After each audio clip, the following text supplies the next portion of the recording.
Boa noite, não posso negar que é noite, domingo de Páscoa já passou, já te desejei boas Páscoa e te desejo muito melhor ainda pós-Páscoa, tá? Especialmente para Ari Santos, que disse coisa linda essa biblioteca. Obrigado, Ari. João Batista Machado, jornalista, o jornalista e filho de jornalista Manuel Soares, que disse que eu puxei a ele. O poeta Miguel Jacó, que tem uns versos muito engraçados para comentar meus comentários, e o meu amigo Astier Basílio, que manda direto da Rússia, né, seu blog, notícias de que há um crescimento da popularidade do Stalin. Imagina, o maior criminoso do século XX está ganhando cartaz lá na Rússia. O Astier me corrigiu, eu disse que o Toffoli foi advogado de 3 campanhas perdidas do Lula, quando, na verdade, ele foi advogado de uma campanha perdida para o Fernando Henrique, uma que o Lula ganhou para o Serra e a terceira que o Lula ganhou para o Alckmin. Bom, começo aqui dizendo ao ex-ministro Tasso Genro, ex-governador do Rio Grande do Sul, que lave a boca suja antes de dizer o que ele disse.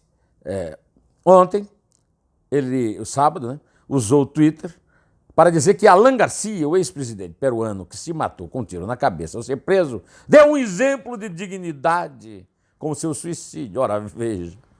Recusou a submissão às execuções sumárias pelos juízes treinados pela CIA para fulminar o Estado de Direito na América Latina. Mas que bobagem! Aliás, não é a primeira que o Tasso faz. O Tasso devia calar, porque o cara que ele incorporou o Brasil e deu asilo a ele, Cesare Battisti, está cumprindo pena na Itália depois de ter confessado o que negou a ele e que o fez pedir ao Lula para negar o justíssimo pedido de extradição pela justiça italiana. Pois bem, aconselho Tasso Genro a ler o texto que li hoje cedo no Estado de São Paulo, assinado pelo maior escritor peruano de todos os tempos, Mário Vargas Llosa, Prêmio Nobel de Literatura. A tragédia peruana. Esse texto merece ser lido na íntegra, para você saber o que é o Peru, o que é Alan Garcia, e que Alan Garcia não é vítima da Lava Jato, é vítima da Odebrecht e dele mesmo, de sua ambição. No Peru, há algum tempo, os 2 últimos parágrafos do texto do Llosa. No Peru, do Vargas Llosa. No Peru, há algum tempo, temos um grupo de juízes e promotores que surpreendeu todo mundo pela coragem com que vem atuando para combater a corrupção sem se deixar amedrontar pela hostilidade desencadeada contra eles por parte da mesma esfera de poder que enfrentam, investigando, trazendo à luz os culpados, denunciando a má conduta dos poderosos. E, felizmente, apesar do silêncio covarde de tantos meios de comunicação, há também um punhado de jornalistas que apoia o trabalho desses funcionários heróicos. Este é um processo que não pode nem deve parar, porque o país depende dele para pôr fim ao subdesenvolvimento e fortalecer as bases da cultura democrática, e para isso a existência de um judiciário independente e honesto é essencial. Seria trágico que, face à compreensível comoção provocada pelo suicídio de Alan Garcia, o trabalho desses juízes e promotores se veja interrompido ou sabotado e os poucos jornalistas que os apoiam sejam silenciados. Esta noite passada, eu estava com o Dionísio da Silva, o grande autor de Origem das Palavras, Origem das Frases, Michele, a mulher dele, a Isabel. Quando eu comentei, conheci Alan Garcia e Mário Vargas Llosa pessoalmente no mesmo dia. Não me lembrei qual era o ano, mas o Vargas Llosa esclareceu. 1985, está lá abrindo o texto dele. Pois bem, isso acaba com esse mito de que a punição à corrupção é injusta. Não, não é não.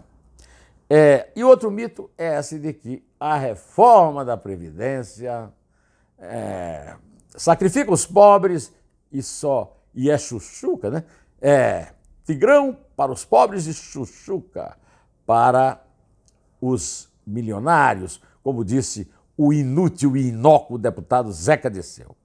O meu amigo, meu mestre, José Roberto Guzzo, escreveu na Veja, nas bancas, um ensaio que você precisa ler para você ver toda a história dessa mentira torpe de que a esquerda ajuda os pobres e combate os ricos.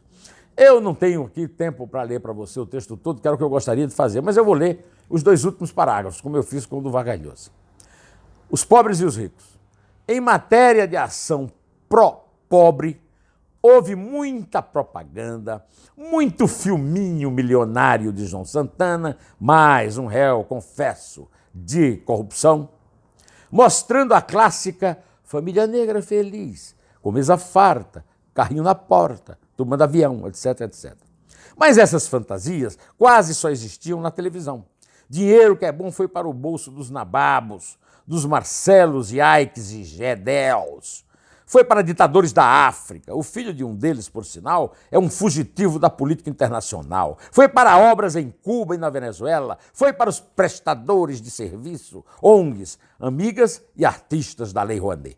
Foi, num país de 200 milhões de habitantes, para os barões mais bem pagos de um funcionalismo público que já soma quase 12 milhões de pessoas, entre União, Estados e municípios, 450 mil só nesse Ministério da Educação, que produz a catástrofe que ele descreveu no artigo antes. Né?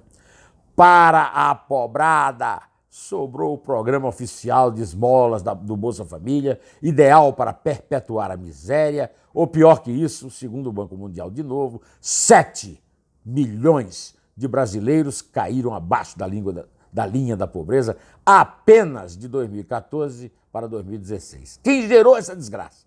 Não foi o governo da Conchichina, nem o ministro Paulo Guedes.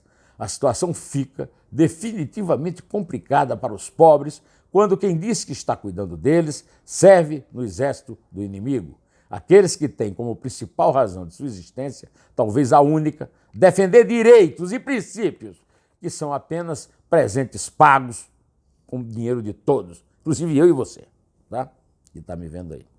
Bom, hoje é 21 de abril, dia de Tiradentes, dia da inauguração de Brasília, uma das maiores ignomínias da política brasileira. Juscelino Kubitschek, que era governador em Minas, se candidatou à sucessão de Getúlio, que tinha se matado em 54, e foi substituído pelo vice Café Filho e por outros, e prometeu transferir a capital do Rio de Janeiro para o centro geográfico do país, por causa de um tal sonho que teria tido São João Bosco.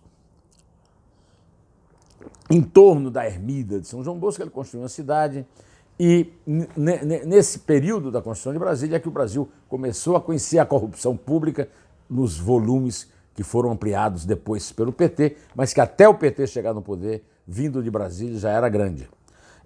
Além disso, ele criou o divórcio entre a nação e o Estado e fundou uma cidade construída com mentalidade comunista por dois comunistas, os militantes Lúcio Costa e Oscar Niemeyer, que mereceu um livro maravilhoso de um urbanista americano chamado James Rose, sobre os absurdos. Hoje você pode achar no sebo. A cidade modernista. Hoje, esses absurdos todos estão levando o Brasil, em parte, a uma crise. E o Rio de Janeiro também, que a capital foi mudada de lá para Brasília e o Rio caiu naquela miséria, também ajudado por governadores como o Brizola e outros que levaram a cidade ao descrédito, à desonra, depois de uma administração brilhante do melhor governador da história do Brasil, o tribuno Carlos Lacerda, da UDN, depois a Guanabara foi anexada pelo Estado do Rio. Pois bem, então aqui estou neste fim de domingo de Páscoa para desejar que você tenha um pós-Páscoa muito bom e quero ainda lembrar que o Modesto Carvalhosa me telefonou para reclamar que um dia desse eu falei que o Juscelino Kubitschek tinha acabado com, ao estimular a indústria automotiva, ele acabou com as ferrovias no Brasil e ele disse também acabou com a navegação de cabotagem, outro crime desse senhor. Pois bem, antes de vir gravar esse vídeo, eu estava pensando em criticar o Bolsonaro e o Paulo Guerra por terem recebido Neymar pai, que tem processo a responder no fisco brasileiro. Neymar pai e Neymar filho são sonegadores de impostos no Brasil e na Espanha. O presidente e o ministro da Fazenda não tem nada que recebê-los. O Hélio Gaspari, meu amigo, publicou na coluna dele na Folha e no Globo que, em compensação, o Paulo Guedes disse que o processo seguirá normalmente. Seguirá. Seguirá. Os fiscais seguirão atuando em cima de Neymar e Neymar Júnior, como teriam de atuar? Não sei, vou cobrar depois do que acontecer. Por enquanto, eu acho que não foi a coisa mais oportuna do mundo receber esses dois sonegadores no momento em que o Brasil está muito em crise e precisa de dinheiro público. Bom, antes de terminar, eu quero aqui me comunicar com o além. Eu quero falar a respeito de mortos queridos, entes queridos meus que morreram, e que hoje, meu pai, José de Anchieta Pinto, que ontem teria, junto comigo, com a Isabel e com muita gente das nossas famílias, lamentado a vitória do Botafogo de João Pessoa, sagrando-se campeão paraibano por 2-0 contra o Campinense, o Esporte Clube Campinense Clube, lá de nossa cidade de Campina Grande.